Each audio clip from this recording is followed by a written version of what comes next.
We're hovering just south of the River Thames in this milky winter sunshine, but we can still see through the sunshine the tower, and the tower now is being lit by the bright sun.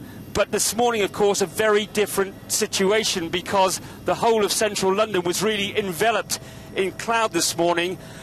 The helicopter in question, we are told, was a modern helicopter with all of the latest navigation equipment, but you can clearly see the crane there next to the tower.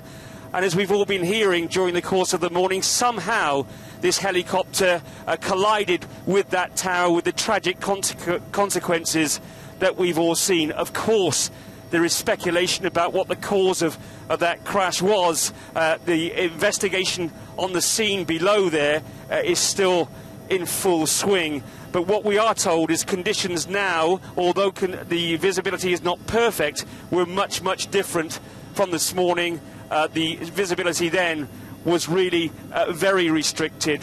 One of the questions is whether or not the helicopter in question was trying to land in a nearby Battersea heliport, whether it was trying to return to base. And I'll tell you that we actually came from Redhill, from the aerodrome where the original helicopter took off. It only took 15 minutes or so to get from there to this location.